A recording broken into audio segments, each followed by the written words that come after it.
Peña Nieto ofreció erradicar la pobreza extrema y prometió que 15 millones de personas abandonarán la pobreza durante su administración.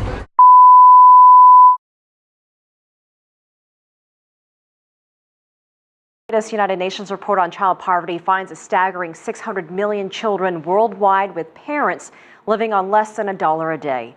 20 million of them, it says, live in Mexico, although Mexican officials say the true number there is much smaller. 20 million of them, it says, live in Mexico, Every day in the streets of Toluca, we see innocent children that have become invisible victims of a broken system. We see invisible victims that have no one who protect them, but a lot of people who take advantage of their situation. According to UNESCO, nearly 53% of the 18 Mexican population live in poverty, and more than 4 million of them in extreme poverty. Childhood poverty in Mexico is closely related to geography, family, and the parents' level of education. Statistics show that children under age 5 are considered the group with the highest incidence of poverty compared to other groups. Approximately 14% of Mexican children under 5 years of age are stunted, meaning they are slow in their development, often as a result of malnutrition. Even though Mexican economy has grown well over the past years, 2 million more Mexicans fell into poverty between 2012 and 2014, showing the simple economic principle that the economic rate of a country does not define the quality of life of each citizen of that country. This deprivation greatly hampers children's ability to achieve their full potential, contributing to a society cycle of endless poverty and hunger. Furthermore, 9.8% Mexican children lacked educational backwardness. 29.8% lacked access to health services. 64% lacked access to social security. 20.1% lacked of quality and living spaces. 19.8% lacked basic services in housing, and 29.5% lacked access to food. Street children often live in landfills, train stations, and under the bridge of big cities. Due to the conflicts they have with their families, they don't want or they can't come back to their houses. Most of them don't even have a family. There are several reasons why a child lives or decides to live in the street. The economic, political, and social factors play an important role in their situation. As a consequence of living in the streets, the human rights of this percentage of children are violated.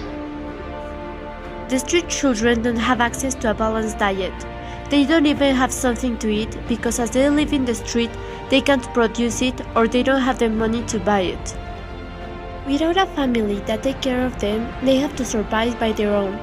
This makes them drink alcohol and consume drugs to forget the reality and the hunger they feel day by day. Even though a lot of them are taken to protected homes such as this, they run away due to the lack of freedom they have and sometimes the bad treatment they receive.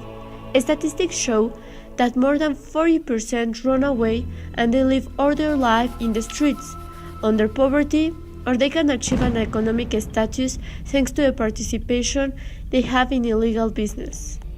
So, that's the only two paths they can take? That's the destiny they deserve? We discovered that no, we can create different paths and opportunities for them. We believe that something that has been broken or damaged can be restored. We know this thanks to the story of Jose.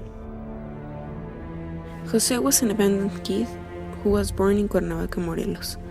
The DIF of his city picked him up from the streets. A year later, he was transferred to the Lucas DIF, from where he escaped because he was not comfortable with all restrictions the institution had. He lived in the streets until he was 7 years old, surviving out of charity and beds in the streets. After that, he was rescued by a protective home called Acción Diablos Rojos de Bélgica, where he received education and all his basic needs were covered. He finished high school and decided not to study a degree. He's now 23 years old and has the opportunity to have a job that gave him economic independence. We can create more stories as the one of Jose. We can create more opportunities for all these children. Even though societies say there's nothing else to do, we know we can change lives, and in this way we can change the country.